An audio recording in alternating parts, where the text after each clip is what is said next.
मित्रांनो, आंतरराष्ट्रीय, राष्ट्रीय आणि राज्य पातळीवरती वेगवेगळ्या क्षेत्रांमध्ये ऑगस्ट 2021 या महिन्यामध्ये ज्या महत्त्वाच्या घडामोडी घडलेल्या आहेत त्याचा अभ्यास आपण करत आहोत.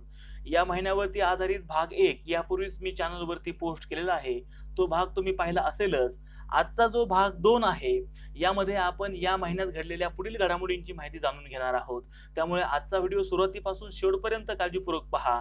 नमस्कार मित्रांनो, मी सागर घालमे माझ्या स्पर्धा गुरु या YouTube चॅनलमध्ये तुम्हा सर्वांचं मनपूर्वक स्वागत करतो. चॅनलला पहिल्यांदाच व्हिजिट करत असाल किंवा चॅनल सबस्क्राईब केला नसेल तर आवर्जून सबस्क्राईब करा आणि पुढील नवनवीन व्हिडिओच्या नोटिफिकेशन्स मिळवण्यासाठी बेल आयकॉनवरती टॅप करायला विसरू नका.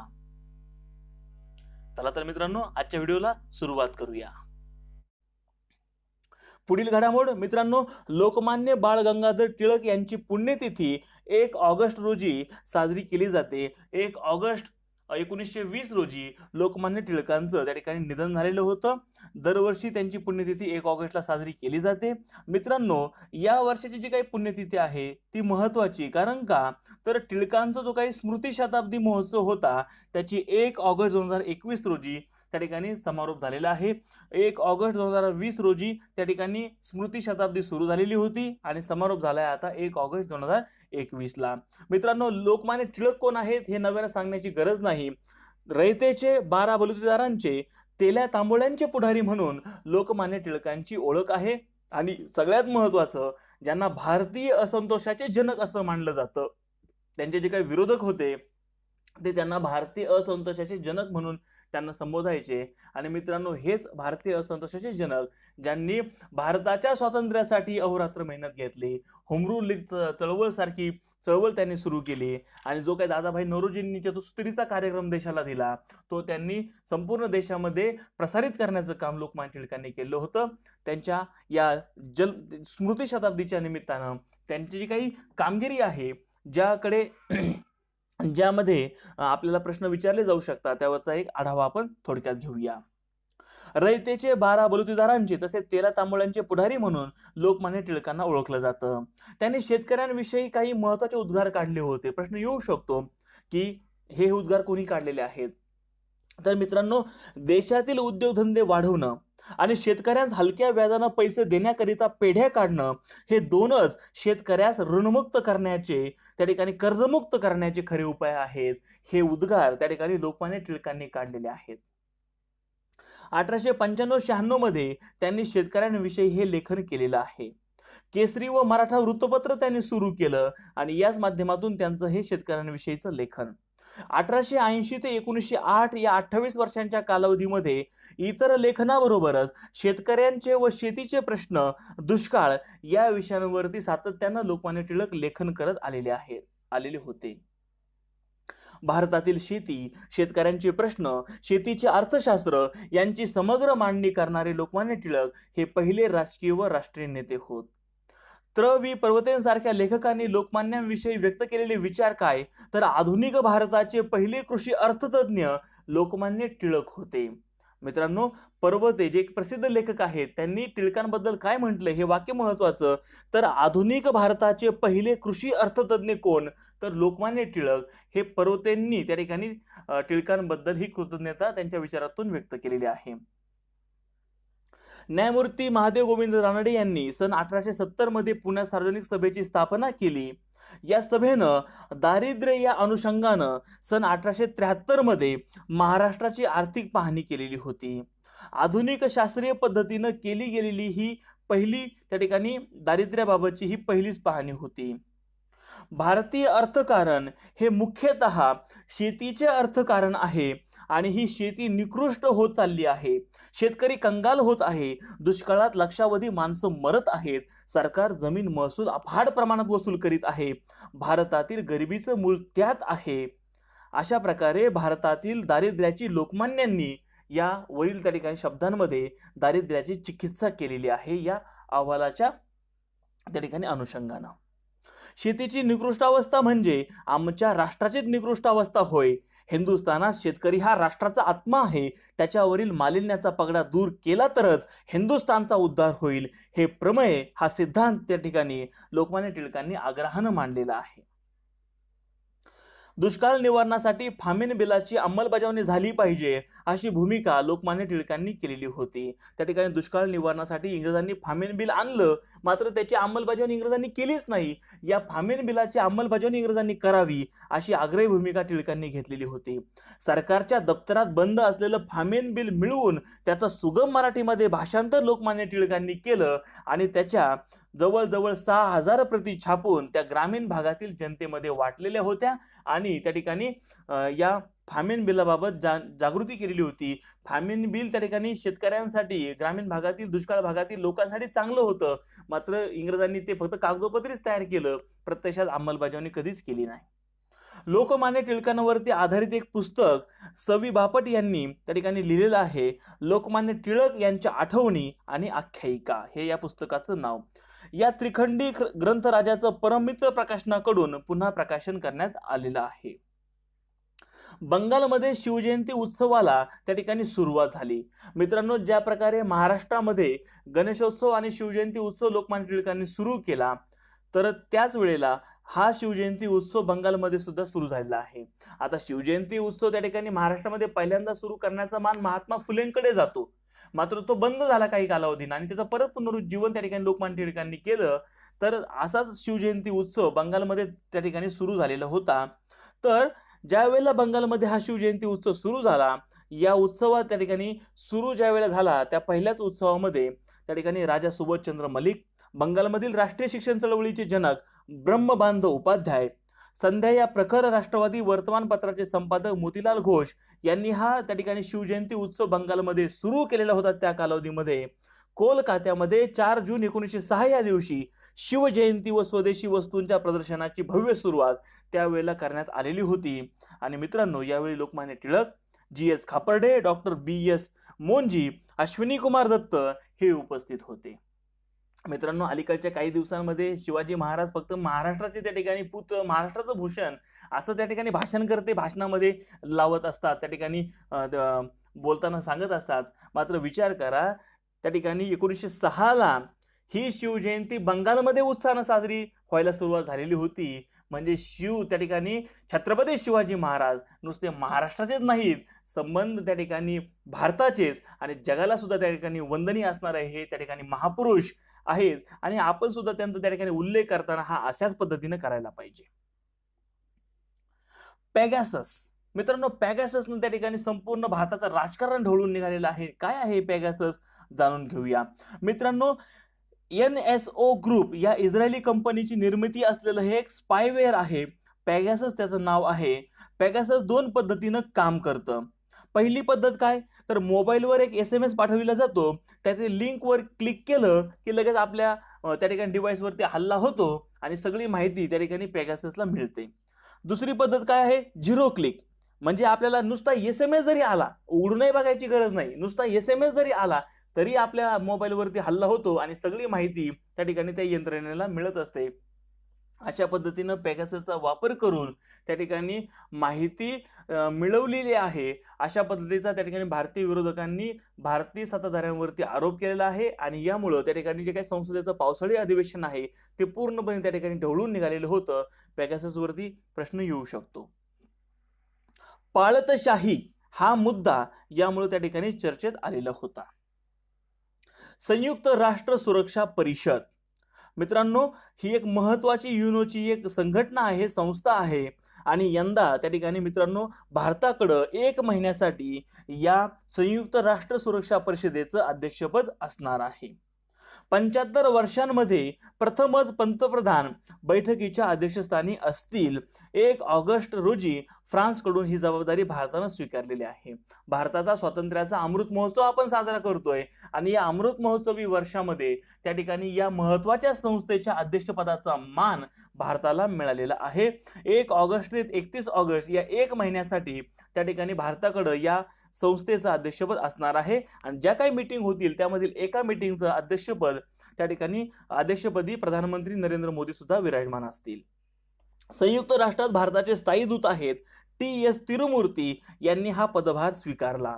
सुरक्षा परिषदेच्या हंगामी सदस्यपदाची 7वी वेळ भारताची आहे. 1 ऑगस्ट 2021 ते 31 डिसेंबर 2022 या 2 वर्षांच्या कालावधीसाठी भारताला या सुरक्षा परिषदेचं त्या ठिकाणी हंगामी सदस्यत्व मिळालेलं आहे आणि ही जी काही 2 वर्षांसाठी आता मिळालंय ही 7वी वेळ भारताची आहे. सुरक्षा परिषदेच्या हंगामी सदस्यपदी निवड होण्याची ही भारताची 7वी वेळ आहे. यापूर्वी 1950-51 ही 2 वर्ष, 67-68, 72-73, 77-78, 84-85, 91-92 या 6 वेळेला आणि आता 21-22 या 7व्या वेळेला त्या ठिकाणी भारताला हे त्या ठिकाणी हंगामी सदस्यत्व मिळालेलं आहे. 2 वर्षांसाठी हे सदस्यत्व दिलं जातं. मित्रांनो, या परिषदेमध्ये एकूण सदस्य देश आहेत 15. या 15 पैकी स्थायी सदस्य देश आहेत 5, ज्यांना व्हेटोचा अधिकार आहे किंवा नकाराधिकार ज्यांना आहे असे 5 देश आहेत, ज्यामध्ये अमेरिका, रशिया, ब्रिटन, फ्रान्स आणि चीन या 5 देशांचा समावेश होतो. तर हंगामी सदस्य देश आहेत ज्यांची संख्या आहे 10 आणि यामध्ये आपला भारताचा सुद्धा समावेश आहे. हंगामी सदस्यांची निवड ही 2 वर्षांसाठी केली जाते. या 10 देशांमध्ये Niger, Tunisia, Kenya, Vietnam, Bharat, Estonia, Saint Vincent and Grenadines, Mexico, Ireland आणि नॉर्वे या 10 देशांचा हंगामी सदस्य म्हणून 2021-22 मध्ये समावेश झालेला आहे. DICGC विधेयक. मित्रांनो, केंद्र सरकारनं हे एक विधेयक आणलंय, यावरतीही भविष्यात परीक्षांना प्रश्न येऊ शकतो. DICGC विधेयक काय आहे जाणून घेऊया. मित्रांनो, केंद्रीय मंत्रिमंडळाची विधेयकाच्या मसुद्याला मंजुरी मिळालेली आहे. कायद्यात रूपांतर होण्यासाठी संसदेची मान्यता आवश्यक. बंद झालेल्या किंवा बुडालेल्या बँकांच्या ग्राहकांच्या 5 लाख रुपयांपर्यंतच्या ठेवी या विधेयकामुळे आता सुरक्षित राहणार आहेत. पहिल्यांदा 1 लाखापर्यंतच्या ठेवी, जर एखादी बँक बुडाली, तुमचे कितीही बँकेमध्ये पैसे असू द्या, त्या वेळेला जर म्हणजे 1 लाखाच्या पुढे कितीही पैसे असू द्या, तुम्हाला फक्त 1 लाखापर्यंतच्या ठेवी तुमच्या ठेवीनं संरक्षण होतं. जर बँक बुडाली तर 1 लाखच मिळणार. मात्र आता 1 लाखापासून ते 5 लाखापर्यंत ही मर्यादा वाढवलेली आहे. जर एखादी बँक बुडाली तर तुम्हाला त्या ठिकाणी 5 लाखापेक्षा जर जास्त तुमचे पैसे असतील तर तुम्हाला 5 लाख तरी किमान मिळणार. त्यात सुरक्षित 5 लाखापर्यंत ठेवी सुरक्षित राहणार. असं हे विधेयक, DICGC विधेयक, त्या ठिकाणी केंद्रीय मंत्रिमंडळाने त्याला मान्यता दिलेली आहे. ठेवींची रक्कम ठेवीदारांना बँक बुडाल्यानंतर 90 दिवसांच्या आत परत मिळणार. DICGC म्हणजे काय, तर deposit insurance credit guarantee corporation. प्रश्न येऊ शकतो की DICGCचं त्या ठिकाणी पूर्ण रूप काय, तर deposit insurance credit guarantee corporation. ही रिझर्व्ह बँकेच्या अखत्यारीतील स्वतंत्र संस्था आहे. ही संस्था ठेवींवरती विमा संरक्षण देते. पूर्वी 1 लाख रुपयांची हमी होती, आता ही हमी रक्कम वाढणार. यासाठी प्रत्येक बँक विमा प्रीमियम भरणार. म्हणजे खातेदारांनी या प्रीमियमसाठी खर्च करायचा नाही. ही प्रीमियम भरण्याची जबाबदारी संबंधित बँकेची असणार आहे. DICGC अंतर्गत कोणत्या बँका येणार, तर मित्रांनो, सर्व व्यावसायिक, सर्व सहकारी, ग्रामीण बँका, देशात कार्यरत सर्व प्रकारच्या विदेशी बँकांची बचत, चालू आणि जमा खाती या विधेयका अंतर्गत येणार आहेत. या कायद्यामुळे विमा ठेवींवरील संरक्षणात वाढ झाल्यामुळे ग्राहक ठेवी ठेवण्यास कचरणार नाहीत. एक प्रकारे ग्राहकांचा बँकिंग व्यवस्थेवरील विश्वास बळकट होईल, असा विश्वास त्या ठिकाणी केंद्र सरकारला आहे. पुढील महत्त्वाची घडामोड GST संकलनाबाबत. मित्रांनो, GST जो त्या ठिकाणी नरेंद्र मोदी यांनी प्रधानमंत्रीपद स्वीकारल्यानंतर GST ही एक नवीन संकल्पना आलेली आहे, ज्याला आपण गुड्स अँड सर्व्हिस टॅक्स असं म्हणतो किंवा वस्तू आणि सेवा कर ज्याला म्हणतो. GST सुरू झाल्यापासून एका महिन्यात सर्वाधिक GSTचं संकलन कधी झालंय मित्रांनो, तर एप्रिल 2021 या महिन्यामध्ये तब्बल 1,41,384 कोटी रुपयांचं संकलन एप्रिल 2021 मध्ये झालंय. आजपर्यंतची ही विक्रमी कामगिरी आहे. प्रश्न येऊ शकतो की GST सुरू झाल्यापासून सर्वाधिक GST संकलन कधी झालं, कोणत्या महिन्यात झालं, तर एप्रिल 2021 या महिन्यात किती झालं, 1,41,384 कोटी रुपये. मित्रांनो, ही जी माहिती आपण व्हिडिओच्या माध्यमामधून जाणून घेत आहोत, या सर्व माहितीच्या नोट्स जर तुम्हाला पाहिजे असतील तर मित्रांनो, गुगल प्ले स्टोअरला व्हिजिट करा. द स्पर्धा गुरुजी के हे ॲप तुमच्या मोबाईलमध्ये डाउनलोड करा आणि यामध्ये त्या ठिकाणी चालू घडामोडी या सेक्शनवर मध्ये तुम्ही गेलात तर 2024च्या घडामोडींचं एक स्वतंत्र टॅब आहे, त्यामध्ये तुम्हाला या सर्व घडामोडींच्या नोट्स त्या ठिकाणी उपलब्ध असतील. त्याच्यामुळे स्पर्धा गुरु चॅनलही आवर्जून सबस्क्राईब करा आणि द स्पर्धा गुरु GK हे ॲप तुमच्या मोबाईलमध्ये तुम्ही आजच डाउनलोड करा, त्याचा वापर नियमित करा. त्यामध्ये नियमित त्या ठिकाणी घडामोडी अपडेट केल्या जातात आणि वेगवेगळे त्या ठिकाणी जे काही सराव प्रश्नसंच आहेत हे सुद्धा दिले जातात. चला पाहूया आता पुढील महत्त्वाची घडामोड. राज्य मागासवर्ग आयोगाबाबत. मित्रांनो, राज्य मागासवर्ग आयोग राज्य सरकारनं स्थापन केलाय आणि या आयोगाच्या अध्यक्षपदी निवृत्त न्यायमूर्ती आनंद निरगुडे यांची त्या ठिकाणी नियुक्ती केली आहे. प्रश्न येऊ शकतो की राज्य मागासवर्गाचे अध्यक्ष कोण? निवृत्त न्यायमूर्ती आनंद निरगुडे. या राज्य मागासवर्गीय त्या ठिकाणी आयोगाचे सदस्य संख्या असेल 9. स्थानिक स्वराज्य संस्थेमधील इतर मागासवर्गीयांच्या राजकीय आरक्षणाबाबत निर्णय घेण्यासाठी राज्य सरकारकडून या राज्य मागासवर्ग आयोगाची स्थापना झालेली आहे.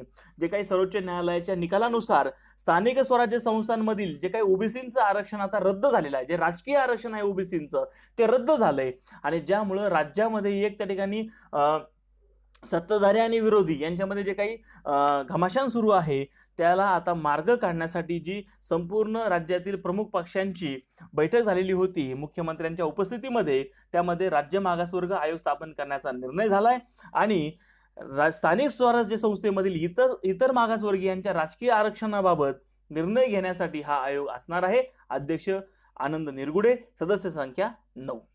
4 मार्च 2021 रोजी सर्वोच्च न्यायालयानं स्थानिक स्वराज्य संस्थांमधील ओबीसींच्या राजकीय आरक्षणाला स्थगिती दिलेली आहे. या निकालामुळे महापालिका, जिल्हा परिषद, पंचायत समिती, ग्रामपंचायत या स्थानिक स्वराज्य आणि नागरी शासन संस्थांमधील ओबीसींचं राजकीय आरक्षण संपुष्टात आलेलं आहे. पुढील महत्त्वाची घडामोड ई-रुपी. काय आहे ई-रुपी जाणून घेऊया. व्हाउचरवर आधारित इलेक्ट्रॉनिक प्रणाली म्हणजेच ई-रुपी. मित्रांनो, देशभरातील डिजिटल व्यवहारांना प्रोत्साहन देण्यासाठी केंद्र सरकारनं ई-रुपी ही प्रणाली सुरू केलेली आहे. या ई-रुपी या प्रणालीचं उद्घाटन स्वतः प्रधानमंत्री मोदी यांनी 2 सप्टेंबर रोजी त्या ठिकाणी केलेलं आहे. ई-रुपी हे एक प्रकारचं प्रीपेड ई व्हाउचर आहे. या प्रणालीचा विकास national payments corporation of India NPCI द्वारे करण्यात आलेला आहे. ई-रुपीची वैशिष्ट्य काय आहेत जाणून घेऊया. यावरती प्रश्न येऊ शकतो. ई-रुपी हे कॅशलेस व कॉन्टॅक्टलेस ई व्हाउचर आहे. पैसे थेट लाभार्थ्यांच्या खात्यावर जाणार, सरकारची मदत थेट लोकांच्या हातात पोहोचणार, मध्यस्थ गेल्यानं भ्रष्टाचार संपुष्टात येणार, QR कोड SMS द्वारे सुद्धा या ई-रुपीचा वापर शक्य होणार, debit credit card net banking शिवाय सुद्धा ई-रुपीचा वापर करता येणार, एक व्हाउचर फक्त एकदाच वापरता येणार. संस्था व लाभार्थ्यांमध्ये प्रत्यक्ष व्यवहार नाही. प्रीपेड व्हाउचरमुळे तात्काळ पैसे मिळणे शक्य होणार. खाजगी कंपन्यांनाही हे प्रीपेड वापरता येणं शक्य. आता या ई-रुपी अंतर्गत वैशिष्ट्य आपण पाहून घेतली. या ई-रुपी मधलं महत्त्वाचं वैशिष्ट्य ते म्हणजे व्हाउचर. तर या व्हाउचर देणाऱ्या आणि स्वीकारणाऱ्या बँका कोणत्या आहेत? त्यामध्ये आहे state bank of India, ICICI, SDFC, Punjab national bank, axis bank, bank of Baroda या ज्या काही प्रमुख बँका आहेत त्या व्हाउचर देणार पण आहेत आणि स्वीकारणार सुद्धा आहेत. व्हाउचर देणाऱ्या बँका कोण आहेत? यांच्या व्यतिरिक्त Canara bank, IndusInd, Indian, Kotak Mahindra, union bank of India या सुद्धा बँका व्हाउचर देणाऱ्या आहेत, मात्र त्या स्वीकारू शकत नाहीत व्हाउचर. व्हाउचरचा वापर कसा करायचा? मोबाईल क्रमांक आणि व्यक्तीची ओळख तपासून बँकेतून ई-रुपी व्हाउचर मिळू शकतात. हे व्हाउचर SMS किंवा QR कोडच्या स्वरूपात असतील. ज्या कारणासाठी हे व्हाउचर घेतलं असेल त्याच कारणासाठी आणि एकदाच त्याचा वापर करता येणार आहे. यासाठी इंटरनेट बँकिंग कार्डची गरज लागणार नाही. या ई-रुपीचे प्रमुख फायदे काय होणार? मित्रांनो, कल्याणकारी योजनांसाठी केले जाणारे पेमेंट, औषधे, अन्न यासारख्या बाबींचे वितरण त्वरित व लीक प्रूफ होईल. आर्थिक सर्वसमावेशकता, फायनान्शियल इन्क्लुजन वाढीला लागेल. खाजगी कंपन्या सुद्धा कामगार कल्याण योजना तसेच CSR अंतर्गत करायचे पेमेंट ई-रुपीने करू शकतील.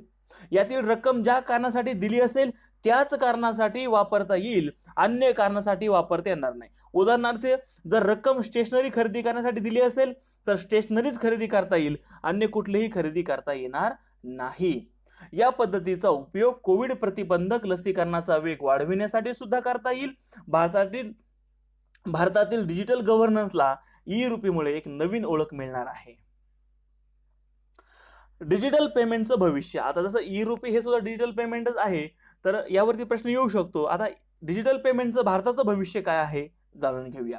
भविष्यात डिजिटल पेमेंटचा प्रसार व्हावा यासाठी सरकारी पातळीवरती प्रयत्न सुरू आहेत आणि यासाठी पेमेंट इन्फ्रास्ट्रक्चर डेव्हलपमेंट फंड त्या ठिकाणी भारत सरकारनं निर्माण केला आहे. यासाठी 350 कोटी रुपयांची केंद्र सरकारनं तरतूद सुद्धा केली आहे. या निधीच्या माध्यमामधून डिजिटल पेमेंट साठीच्या पायाभूत सुविधा उभारणी व ग्रामीण भागात इंटरनेट सुविधा पुरवणं यासाठी हा निधी खर्च करण्यात येणार आहे. डिजिटल पेमेंटमुळे वेळेची पैशाची बचत होऊन फायनान्शियल इन्क्लुजन म्हणजे आर्थिक समावेशकता त्या ठिकाणी वाढीला लागणार आहे. या आर्थिक समावेशकतेचा उद्देश त्या ठिकाणी सफल होईल. डिजिटल पेमेंट सिस्टीममुळे त्या ठिकाणी भविष्यामध्ये काय बदल होऊ शकतात, तर आर्टिफिशियल इंटेलिजन्स व मशीन लर्निंग या तंत्रज्ञानाचा वापर करून व्हॉइस ॲक्टिव्हेटेड पेमेंट व्यवहार होऊ लागतील. आधार एनेबल्ड पेमेंट सिस्टीमचा वापर करून क्रेडिट किंवा डेबिट कार्ड, मोबाईल ॲप न वापरता बायोमेट्रिक पद्धतीने सुद्धा पेमेंट करता येईल. थंब द्यायचा, लगेच त्या ठिकाणी पेमेंट होणार. अशा पद्धतीनं इंटिग्रेटेड पेमेंट सिस्टीमचा वापर मोठ्या प्रमाणात होईल. यामुळे विविध ठिकाणी कॉन्टॅक्टलेस पेमेंट करता येतील. मित्रांनो, आता आपण जे पाहिलं की बायोमेट्रिक पद्धतीनं, आता तुम्ही जर अनेक ATM आहेत बघा, शक्यतो तुम्ही स्टेट बँक ऑफ इंडियाचे जर पेमेंट पाहिले तर त्या ठिकाणी थंब देण्यासाठी सुद्धा सुविधा आहे. मात्र अजूनपर्यंत आपण त्या थंबचा वापर करू शकलेलो नाहीये. तर भविष्यामध्ये अशी प्रणाली येईल की त्या बायोमेट्रिकचा सुद्धा वापर करून आपण कसलंही कार्ड नसेल आपल्याकडे तरी सुद्धा आपण नुसता थंब दिला तरी सुद्धा आपण व्यवहार करू शकतो. अशा पद्धतीने कॉन्टॅक्टलेस पेमेंट या पद्धतीनं आपण भविष्यात करू शकणार आहोत. सोशल मीडियावर वस्तू आणि सेवांचं केवळ मार्केटिंग न होता प्रत्यक्षात खरेदी होऊन पेमेंट सुद्धा केलं जाईल. ॲमेझॉन, गुगल, ॲपल यासारख्या बहुराष्ट्रीय कंपन्यांचा डिजिटल पेमेंटमधील सहभाग वाढत जाईल. UPI, रुपे कार्ड यांच्या माध्यमातून क्रॉस बॉर्डर पेमेंट सहजगत्या करता येईल. भारताबाहेर सुद्धा आपण पेमेंट त्या ठिकाणी करू शकतो. वाढत्या डिजिटल पेमेंटमुळे चेक, डिमांड ड्राफ्ट यांचा पेमेंटसाठीचा वापर नजीकच्या काळामध्ये अगदी नगण्य त्या ठिकाणी राहील. विविध मोबाईल ॲपद्वारे पेमेंट करणं अगदी सोपं होईल. सर्वसामान्य मोठ्या प्रमाणावरती डिजिटल पेमेंटचा त्या ठिकाणी वापर करतील. QR कोडचा वापर करून पेमेंट करण्याचे प्रमाण भविष्यामध्ये वाढीला लागेल. हे बदल त्या ठिकाणी भविष्यात होऊ शकतात. पुढील महत्त्वाची घडामोड, देशातील 12 प्रमुख पर्यटन स्थळी स्वच्छता मोहीम केंद्र सरकार राबवणार आहे. जलशक्ती मंत्रालयाच्या पेयजल आणि स्वच्छता विभागाची ही त्या ठिकाणी स्वच्छता मोहीम आहे. आयकॉनिक स्थळं जे आहेत, या आयकॉनिक स्थळ उपक्रम असा हा जो उपक्रम आहे, यामध्ये 12 प्रमुख पर्यटन स्थळांची निवड केलेली आहे आणि यांची ही स्वच्छता मोहीम आता होणार आहे. देशातील 12 प्रमुख पर्यटन स्थळं आणि तीर्थक्षेत्रांची स्वच्छतेच्या विशेष मोहिमेसाठी जलशक्ती मंत्रालयानं त्या ठिकाणी निवड केलेली आहे. यामध्ये महाराष्ट्रातील जगप्रसिद्ध अजिंठा लेण्यांचा सुद्धा समावेश करण्यात आलेला आहे. जर प्रश्न आला की देशातील 12 प्रमुख पर्यटन स्थळी जी स्वच्छता मोहीम आहे त्यामध्ये महाराष्ट्रातील कोणतं पर्यटन स्थळ निवडण्यात आलंय, तर जगप्रसिद्ध अजिंठा लेणी ज्या औरंगाबाद जिल्ह्यामध्ये आहेत. यामध्ये अजिंठा लेणी बरोबरच उत्तर प्रदेशातील बाके बिहारी मंदिर आणि आग्र्याचा किल्ला, मध्य प्रदेशातील सांचीचा स्तूप, राजस्थानातील कुंभलगड किल्ला, जैसलमेरचा किल्ला आणि रामदेवरा, हैदराबादमधील गोळकोंडा किल्ला, ओडिशामधील कोणार्कचं सूर्य मंदिर, चंदीगडमधील रॉक गार्डन, श्रीनगरमधील दल सरोवर आणि पश्चिम बंगालमधील कालीघाट मंदिराचा या स्वच्छता मोहिमेसाठी निवड करण्यात आलेली आहे. मित्रांनो, या मोहिमेचं उद्दिष्ट काय, तर पर्यटन स्थळे आणि आसपासच्या परिसरात स्वच्छतेचे निकष सुधारणे आणि येणाऱ्या पर्यटकांना सोयी सुविधा उपलब्ध करून देणे. पुढील घडामोड, सामान्य विमा व्यवसाय राष्ट्रीयकरण दुरुस्ती विधेयक. मित्रांनो, केंद्र सरकारनं लोकसभेमध्ये 2 ऑगस्ट रोजी हे विधेयक मांडलेलं होतं.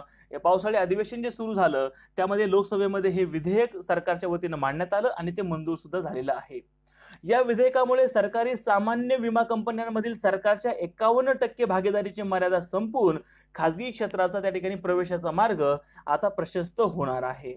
राष्ट्रपतींनी या विधेयकावरती शिक्कामोर्तब केल्यावर national insurance, new India insurance, oriental insurance आणि युनायटेड इंडिया इन्शुरन्स या ज्या काही सरकारी कंपन्या आहेत त्यापैकी एका कंपनीचं खासगीकरण करण्यात येणार आहे. डिजिटल चलन पाहूया आता याबद्दल माहिती. मित्रांनो, डिजिटल चलन ज्याला क्रिप्टोकरन्सी वगैरे असं म्हटलं जातं, क्रिप्टोकरन्सी म्हणजे नेमकं काय, तर आभासी चलन निर्माण करून त्याद्वारे लोकांना अधिक पैसे कमावण्याचा आकर्षक मार्ग दाखवला जातो, अशा आभासी चलनांना क्रिप्टोकरन्सी म्हणतात. मित्रांनो, तुम्ही जर आता पाहिलं असेल की बिटकॉइन जे सध्याचं सर्वात त्या ठिकाणी श्रीमंत असं ते क्रिप्टोकरन्सी आहे बिटकॉइन. ते एका बिटकॉइनचा जर आपण किंमत जर पाहिली तर ती किती लाखो रुपयांमध्ये आहे. एक बिटकॉइन म्हणजे लाखो रुपये एवढी त्या बिटकॉइनची किंमत आहे. आणि हे बिटकॉइन त्या ठिकाणी जसं आपलं भारतीय रुपया आहे जो आपल्याला त्या ठिकाणी नाणी नोटाच्या स्वरूपात मिळतं, तसं हे क्रिप्टोकरन्सी नाणी नोटांच्या स्वरूपामध्ये छापील नाहीये. जगभरामधील कोणत्याही महत्वाच्या बँकांची याला मान्यता पण नाहीये. मात्र तरी सुद्धा मोठ्या प्रमाणावरती या आभासी चलनांमध्ये गुंतवणूक होते आहे आणि त्यांच्या किमती सुद्धा आवाजासोबत त्या ठिकाणी वाढत आहेत, गगनाला भिडलेल्या आहेत. तर क्रिप्टोकरन्सी काय आहे, तर आभासी चलन निर्माण करून त्याद्वारे लोकांना अधिक पैसे कमवण्याचा आकर्षक मार्ग दाखवला जातो, अशी आभासी चलनांना क्रिप्टोकरन्सी असं म्हणतात. ब्लॉकचेन तंत्रज्ञानाचा वापर करून 2009 मध्ये बिटकॉइन हे पहिलं आभासी चलन सातोशी नाकामोतो यांनी निर्माण केलेलं आहे. कोणताही देश क्रिप्टो चलन काढत नाही. छापील स्वरूपात हे चलन नसतं. जगातल्या कोणत्याही मध्यवर्ती बँकांची याला मान्यता नाही, तरीही ते प्रसिद्ध आहे. आता याच मित्रांनो डिजिटल चलनाच्या धर्तीवरती भारत सरकारनं, भारताची काही आपली मध्यवर्ती बँक आहे त्या ठिकाणी रिझर्व्ह बँक ऑफ इंडियानं सेंट्रल बँक डिजिटल करन्सी अर्थात CBDCची त्या ठिकाणी स्थापना केलेली आहे. आणि या अंतर्गत रिझर्व्ह बँकेनं डिजिटल क्रांतीकडे एक पाऊल टाकलेलं आहे. देशात लवकरच देवाणघेवाणीची पद्धत बदलण्याची शक्यता यामुळे निर्माण झालेली आहे. यासाठी प्रमुख चलन रुपयाला एक पर्याय मिळणार. हा देखील रुपयाच असून रिझर्व्ह बँकच हा सादर करणार आहे. मात्र हा रुपया छापील नोटांच्या तुलनेत वेगळा असणार, तसेच आभासी चलनापासून सुद्धा वेगळा असणार. आभासी चलनाला मान्यता नाही, मात्र भारत जे काही डिजिटल करन्सी आणत आहे त्याला रिझर्व्ह बँकेची मान्यता असणार आहे. डिजिटल करन्सीचं वैशिष्ट्य काय असणार, पेमेंट केल्यानंतर लगेचच ते समोरच्याला मिळणार. कधी कधी आपण पहा की समजा अनेक प्रकारचे बँकांचे ऍप आहेत, आपण पुढच्या पार्टीला पैसे पाठवतो, मात्र मग त्याला त्या ठिकाणी आपल्याला मेसेज तर येतो डेबिटचा लगेच, मात्र क्रेडिट व्हायला बराचसा वेळ लागत असतो. तर या त्या ठिकाणी डिजिटल करन्सीच्या वापरामुळे काय होणार, पैसे तुम्ही पुढच्या पार्टीला पाठवले की पाठवल्याबरोबर पुढच्याच्या अकाउंटमध्ये लगेच जमा होणार. त्या ठिकाणी हे सेंट्रल बँक डिजिटल करन्सी हे चलनाचं एक इलेक्ट्रॉनिक रूप असणार आहे. चलनाच्या देवाणघेवाणीप्रमाणेच याचा वापर त्या ठिकाणी करता येईल. काही प्रमाणात आभासी चलनाप्रमाणे सुद्धा वापर करता येणार आहे. याद्वारे होणारे व्यवहार कोणत्याही मध्यस्थ आणि बँकेविना करता येणार. रिझर्व्ह बँकेची डिजिटल करन्सी ज्याच्याकडे हस्तांतरित कराल त्याच्याकडे त्वरित पोहोचणार आहे. यासाठी कोणत्याही वॉलेट किंवा बँक खात्याची आवश्यकता भासणार नाही. आभासी चलनापासून हे वेगळं असणार आहे. डिजिटल रुपयाची निर्मिती रिझर्व्ह बँकेमार्फत करण्यात येणार. हे चलन मर्यादित असणार नाही. 1 रुपयाचे नाणे आणि 1 डिजिटल रुपया यांची किंमत एक समान असणार आहे. देशातील सर्वात मोठे क्रिप्टोकरन्सी एक्सचेंज आहे वजीर एक्स. पुढील महत्वाची घडामोड मित्रांनो, इराणचे अध्यक्ष आहेत इब्राहिम रईसी. 94वे अखिल भारतीय मराठी साहित्य संमेलन नाशिकमध्ये होणार आहे. व्होडाफोन आयडियाच्या अकार्यकारी अध्यक्षपदाचा कुमार मंगलम बिर्ला यांनी नुकताच त्यांच्या पदाचा राजीनामा दिलाय. आता व्होडाफोन आयडियाच्या अकार्यकारी अध्यक्षपदी हिमांशू कपाडिया यांची त्या ठिकाणी कार्यकारी मंडळानं निवड केलेली आहे. व्होडाफोन आयडियाचे नवीन अकार्यकारी अध्यक्ष असतील हिमांशू कपाडिया. स्वदेशी विक्रांतच्या चाचण्या आता सुरू झालेल्या आहेत. भारताची पहिली स्वदेशी बनावटीची विमानवाहू नौका स्वदेशी विक्रांत असणार आहे. केंद्रीय बंदरे व जहाज वाहतूक मंत्री सर्वानंद सोनोवाल आहेत. यांच्या खात्यामार्फत हे काम चालू आहे. INS विक्रांतची वैशिष्ट्ये काय आहेत, तर मित्रांनो फ्लाइट डेकचा आकार 2 फुटबॉल मैदानाइतका आहे. लांबी आहे 269 मीटर तर रुंदी आहे 62 मीटर एवढी. या जहाजीची त्या ठिकाणी उंची आहे 59 मीटर तर वजन आहे तब्बल 40,000 टन एवढा. मराठवाडा साहित्य परिषदेचे पुरस्कार नुकते त्या ठिकाणी जाहीर झालेत. मराठवाडा साहित्य परिषद पुरस्कार 2021 असं यांचं नाव आहे. या अंतर्गत वेगवेगळे पुरस्कार दिले जातात. 2020 मध्ये प्रसिद्ध झालेल्या पुस्तकांमधून 2021च्या पुरस्कारांसाठी निवड करण्यात आलेली आहे. मराठवाडा साहित्य परिषदेचे अध्यक्ष आहेत कौतुकराव कौतिकराव ठाले पाटील.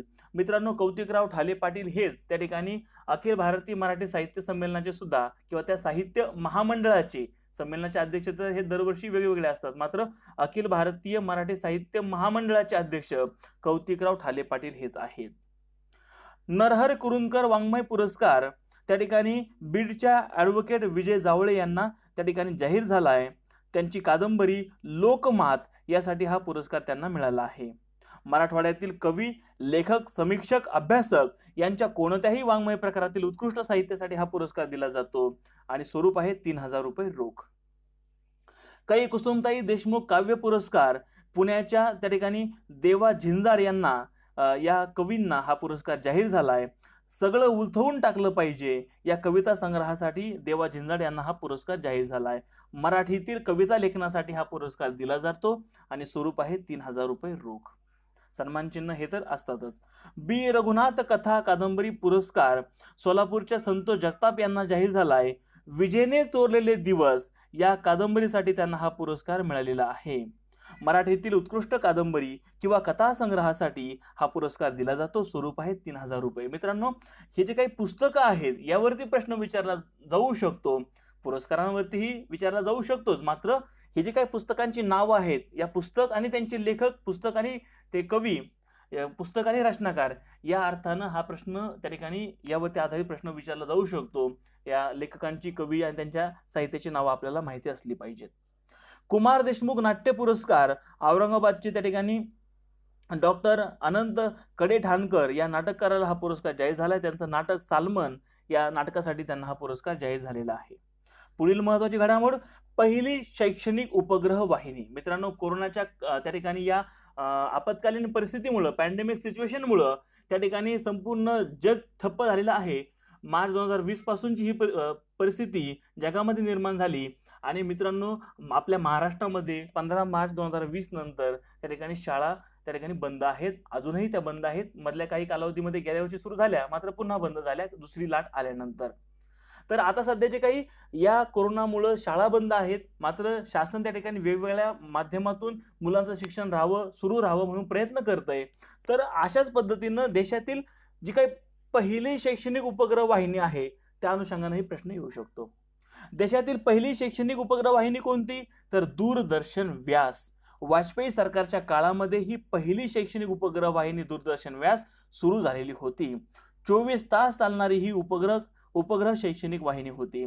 11वी ते पदवीपर्यंतचे कार्यक्रम या मार्फत दाखवले जात होते. लेखिका पद्मा सचदेव यांचं 4 ऑगस्ट रोजी निधन झालंय. मित्रांनो, डोगरी भाषेतील त्या प्रसिद्ध कवयित्री, लेखिका त्या ठिकाणी होत्या.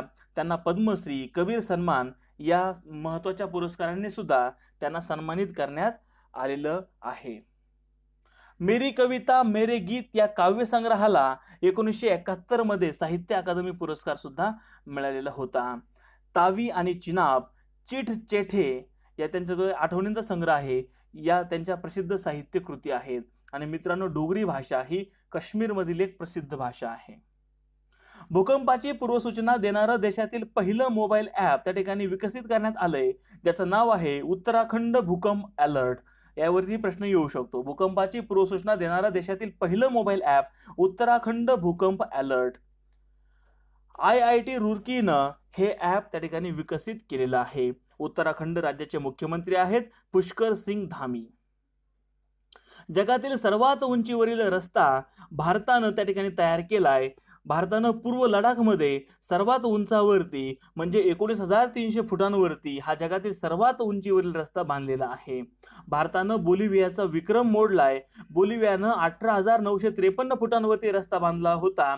आता हा विक्रम भारताच्या नावे जगातील सर्वात उंचावरील रस्ता भारतानं बांधलाय आणि तो आहे 19,300 फूट एवढ्या समुद्र सपाटीपासून उंचीवरती. उमलिंगला पास या ठिकाणी बॉर्डर रोड ऑर्गनायझेशननं हा रस्ता बांधलेला आहे. एव्हरेस्ट बेस कॅम्पपेक्षाही उंचावर हा रस्ता आहे. भंडारदरा धरण. मित्रांनो, महाराष्ट्रातील अहमदनगर जिल्ह्यातील हे एक प्रसिद्ध धरण भंडारदरा धरण. या भंडारदरा धरणाचं जे काही ज्याला विल्सन डॅम असं म्हणतात, त्या जलाशयाचं नाव विल्सन डॅम आहे. या जलाशयाचं नाव बदलून क्रांतीवीर राघोजी भांगरे असं नामकरण करावं असा एक ठराव त्या ठिकाणी करण्यात आलेला आहे। आणि विश्व आदिवासी दिन जो 9 ऑगस्ट रोजी साजरा करण्यात येतो त्यावेळेला हे त्या ठिकाणी नामकरण स्थानिकांच्या वतीनं करण्यात आलेला आहे। आणि असा एक ठराव त्या ठिकाणी या जलाशयाचं नाव बदलण्यात यावं असा एक ठराव त्या ठिकाणी राज्य सरकारला सुद्धा सादर करण्यात आलेला आहे।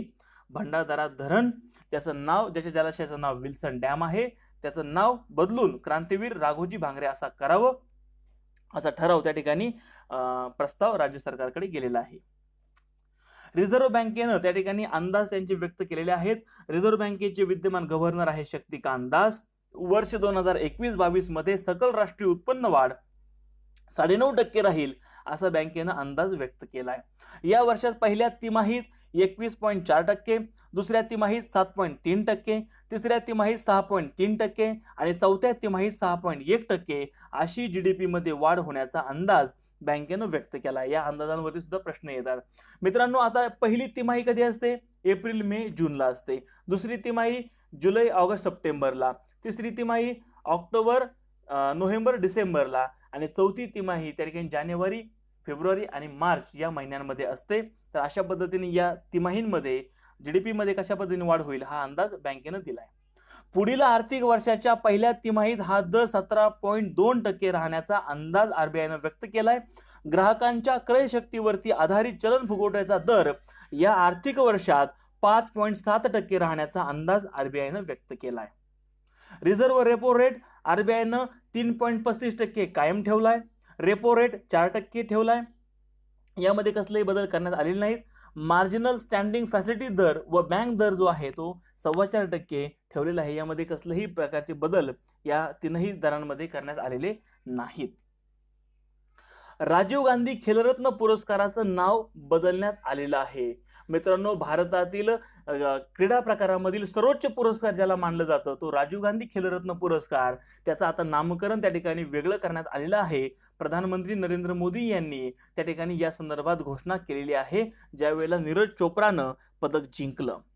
राजीव गांधी खेलरत्न पुरस्काराचं नाव बदललंय। आता नवीन नाव काय असणार तर मेजर ध्यानचंद खेलरत्न पुरस्कार।